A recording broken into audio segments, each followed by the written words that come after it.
everybody. Hello. He's saying hello already. I haven't even said who he is, although I did say it on the banner, so don't worry about it. Hello, we are back with another episode of Talking Books. And, well, I'm Neil Gardner, you know that. This is Darwin, super director, man in charge, he who must be obeyed. And with us is... Ben Onwukwe. Woohoo! Star of stage, screen, audiobooks. Mostly audiobooks today is what we're talking about. Yes, what we're here to talk about. Yeah, we've just had a few days here at the Labrador Audio Studios recording a book. They have been mountainous days. We've done a lot. We've done 480 pages in 3 days. Yes, it's pretty remarkable, isn't it? They weren't small pages like in the kiddie book. They were like big. They're big, lots of words. Yeah. Bit of Italian thrown in. Well, this is what we're going to talk about today. This is going to be our topic, which is accents, languages, words. Obviously words, but so this book we've been doing today and last few days is a historical fictionalization of quite a famous moment in British political history. So how do you approach doing something that first of all has well-known famous historical figures? How do you do that as a narrator? Well, what you have to do in a particular book like this is try and picture yourself in the period. This is set absolutely resolutely in 1968. Very much so. And of course it brings up the death of Martin Luther King.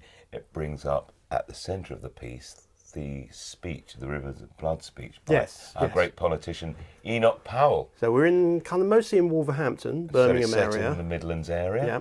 So of course I have to start thinking Midlandsy. Oh. He was apparently, which we learn from the book, born and bred in the Midlands. Yes, of a Welsh family. Of a Welsh family. But it's an interesting we don't know story. that really from his speaking voice. You never get that sense when you listen to all the research you do, listening to him in the House of Commons and speeches he gave. And the famous speech itself, of course. Yeah, which you can only get kind of little edited clips from, which is interesting. Which is odd because the cameras were there filming the whole thing. Yes, so, yes. Conspiracy theory.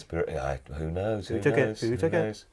But so that's where you approach. You start thinking Midlands, Wolverhampton, Birmingham, and spread outwards. Because another feature of the book is that it's set in an art college, which is a magnet for students from all over the country. Well, yeah. So we have the more fictionalized characters in the book. We have from London, from Birmingham, Liverpool, Manchester, Yorkshire. There's a Glaswegian character called Jack McCaffrey or something. So some of the names are do give away the accent required a little bit. Thankfully. But how do you approach that then as a narrator? I mean, is it just because of your background as an actor that you feel you can inhabit those characters, or is it research? I mean, did you have to practice any of those accents? Quite a few of them. Some more southern London accents and southern Britain accents come to me quite easily. But if I have to go further north of Wolverhampton, there's a certain amount of research involved, listening to people speaking it, talking to strangers who are... I mean, I've got quite a few neighbours. I live in a very kind of international street, so I do talk to neighbours who have regional accents. Yeah. So if you end up finding somebody who's Welsh or something... Do you find you learn more from actually just speaking to someone rather than going off and doing a course or listening to That's online resources? That's how it works for me. It's kind of osmosis. Listening and repeating how somebody says it, and the cadences of their voice says, whether it's sing-songy or if it's flat. And where the emphasis is in a sentence and all that kind of stuff. Because one of the things we had to choose with this was when we actually got to for you performing the speech itself is, in a way, my note to you as a director was to say, actually, I want you to pull back on your natural instincts as an actor, because if we listen to the bit we've got of Enoch, he is quite staccato. He does that politician thing of having to hit every word. In a very determinedly picked out way. And he to himself thought he was very Churchillian in his approach. Whilst he doesn't sound bad, when you actually listen to the clip, he does have some flavour to his voice. But we needed to mimic that without aping it or making fun of it, but also not to go too far into your natural desire to, when you've got a speech in front of you, to give a speech. Yes, exactly. How was that for you? Well, it was interesting because, like you said, the speech that which I didn't know, actually. This is one of the things you learn when you get these books. I didn't know he was delivering a speech to a Conservative meeting in a Birmingham hotel. Up to now, it's just the famous speech. The famous speech, because I thought it was a kind of campaign speech or something in the House of Commons or something, but actually it was only 240 people in a room, extraordinarily, and it had so many waves. So you had to balance doing a speech which he invested so much in, but in a private room. Yes. But had all these repercussions that he knew would go beyond that room. Yes, your feeling, if you only know the speech as the written speech, is that surely, historically, it must have been bombastic and, that's how you picture him doing it, like a Martin Luther King. Like a rally or something. Or a rallying like cry. But, of course, it was quite a small affair. It was quite a small room, yes. And it was muted applause, apparently. A little bit of, oh, yes. And possibly a very angry BBC recording engineer. We don't know how fictionalised that is, but he's a good character. The character says, I think you've talked the biggest amount of rubbish I've ever heard.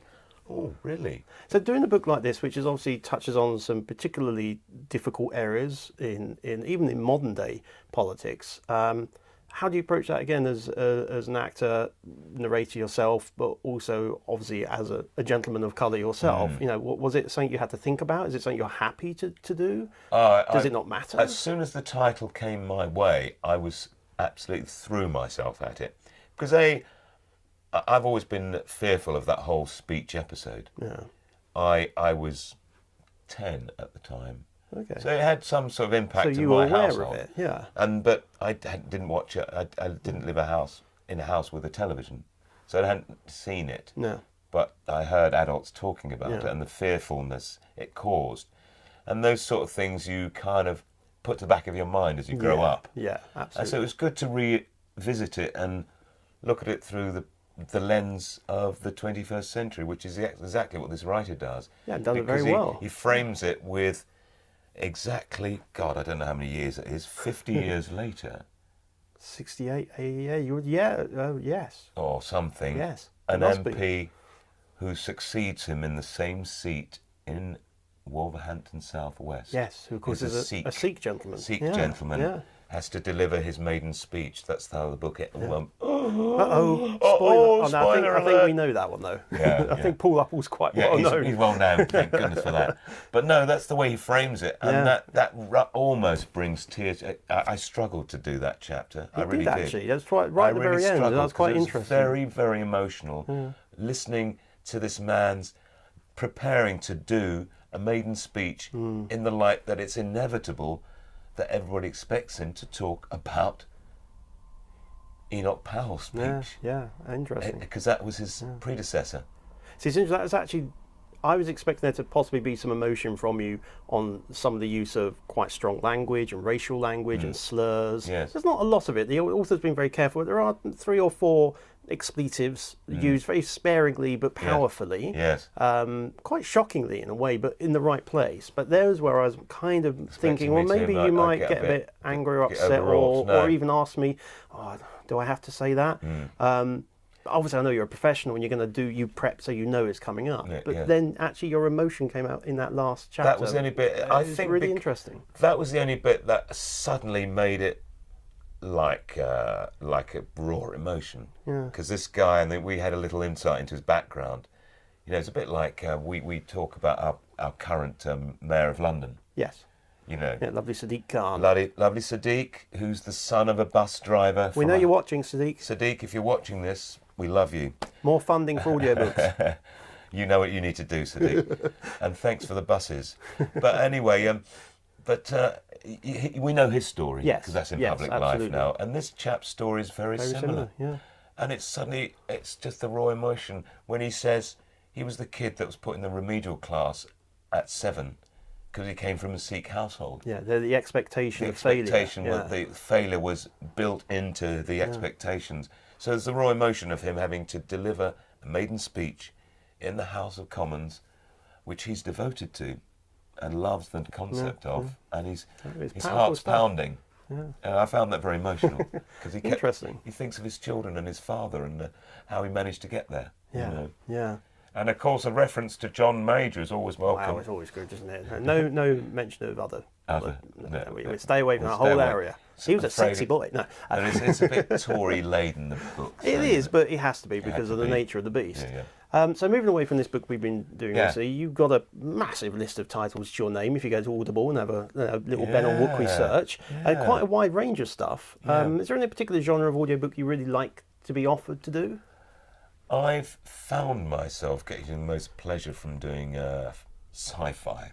Okay, yeah. Simply because, unlike books like this, which are very much pitched into a world we recognise in the past, sci-fi, like we all know, posits this world of the future, which is grounded in what we know, but takes it a stage further, and it's. I think that's the fun of it, isn't it? The fact that the best science fiction is something you recognise. It's all recognisable features. It's then turned and twisted. Twisted and turns and goes into a whole different, a fifth, sixth, seventh dimension. Yeah. You know, and that's, I find, really exciting. Okay, interesting. You've done some of the Asimov short stories, haven't you? I have indeed, Yeah, yes. There's some interesting stuff there. Oh, God. You've done a lot. That's the I've thing. done a lot. I can never remember way titles. Years back, we've done some classic kind of Victorian horror together, haven't we? Which is good fun. Horror, yes. I think your voice suits that very well because you've got that nice low. I've got the low register voice, like the melodramatic voice. Colin McFarlane, he's coming for you. Ah, yes, I'm creeping up behind you, Colin. He's getting there. He's getting there. Not quite there yet. But a few more cigars, maybe. In your... Yeah. Are we allowed to mention the title of this particular tome? I'd probably best not to, but it's coming up. It's about Enoch Powell. It's about the speech he wrote, and it's coming up on various places, including Audible and other publishers soon. Yeah. So we'll be listen out for it because it is an enthralling book. It's coming very soon. Soon as whoever's editing it edits it and gets it back to me. I've forgotten. Get him on the case, or her. Dougal's editing it. Get on with it. Hey, do you know what you got to do, Darwin? Get somebody working. Yeah, Darwin's a hard taskmaster. And then finally, techniques. So do you have any particular techniques you bring to audiobook in terms of either prep or studio techniques? Something that someone who's maybe watching and is about to do their first one, particularly coming to a studio rather than a home recording. Oh gosh, there's so many different things. What can you give them? The first thing that springs to mind, okay. Number one. And I'll say it because it's for my own benefit, because I've fallen into this trap too many times. Read the book. Read the book is a good start. But if you've got a variety of voices in a room, which you sometimes have, you have to. I mean, I had to do some scenes with 4 or 5 people in a scene. Is make sure you know where each person comes from, so you can differentiate them. Because otherwise, it becomes like even for yourself as a reader, you can't, because they don't always say said Christine or Frank or anyone. Terry, and it's all different voices. So it's. I mean, in this particular case, I made sure I highlighted who each different character was and give them a distinct accent or tone of voice or cadence, so I know what to fall back on when it's a different person. Yeah. And what else? That's about it, really. Show the enjoyment. Yes, I think energy is a really key thing, energy isn't it? and enjoyment of the story. Yeah, you know? I think something that comes across whether you're new at it or like you've done hundreds of them, but 478 pages in 3 days is a lot of stuff to get done. I think we've ended up with like 18 hours of recorded audio off of 3 working days, which is not bad considering we had other stuff we were doing and late trains and everything else. So we managed to do it, and it's still light outside. You wouldn't believe it with these lights on here, but there's still like we can see the sunshine outside. But it's energy levels, I think, is something that I've not really talked about yet on the show, but keeping your energy up. Yes. And I think this is why sometimes there's a debate between studio recording and studio recording, and both have their benefits. But I think the one thing you can get with a studio recording with having a producer director with you is that we can remind you. I know. Actually, you're not aware that you're going down and down and energies down. are flagging. Yeah. And the same attack is kind of being lost. Yes. And that makes the read. And one of the things I find is a good tip for whether you're at studio or home recording this is as you do flag in your energy, you actually tend to attack your retakes a lot heavier. So you'll come in on a retake really heavy because you're suddenly waking yourself up a bit. Yes, like you've had a jolt of coffee. Yeah. It's like, right! He spake! It's like, you're halfway through a sentence and suddenly it's gone flat, flat, flat, flat, which I think having an extra pair of ears is really helpful to help pick you up on. Or if you're home recording, just keep that in your mind when you're self-directing, that it's important to try and maintain some kind of balance. Of course, if you rock and roll, you'll know that because you'll hear yourself coming in. But in the studio, I think energy is a really key thing. And, it is. a lot of people like to rely on things like caffeine and energy drinks to go on, which is not necessarily the best idea. It's kind of a fake high, and it can obviously affect your tummy and everything else. Do you have any techniques for energy, sort of holding on to it and keeping it going, or is it just... I drink a moderate amount of coffee in the morning. Not getting upset with me saying, a bit more energy, Ben? Yeah, just drink a little bit more water and just carry on. That grey stuff, you know, that grey drink. Grey water. That sort of grey drink that's translucent and transparent, but it does the trick. Yeah, it hydrates. And it hydrates. But yeah, it is key actually. So much. Just keep water. Keep drinking water all the time. Yeah, it's also good for stopping the mouth noises and everything else. And also your mouth dries up and starts getting a bit sticky. That's the word. Sticky. It gets very sticky, love. It's a good word. Yeah, sticky is our word of the day. Mucus and saliva, they kind of get glaggy. So thank you for joining us on Talking Books. It's been amazing. I think Darwin approves. Can I just say I love your new palace. It's absolutely marvellous. Well, we worked together for years and years, but we've not actually worked together now for 6 or 7, years, I think. And that's over in the Labrick studios in a different part of town. Back when we were in Fitzrovia in central London. Indeed. Very nice. And can I just say, it was across the road from a very lovely Victorian underground lavatory. Which was never open. Never opened, though. So no activities went on there. It certainly smelled of a lavatory. But I'm sure by now it is a bar.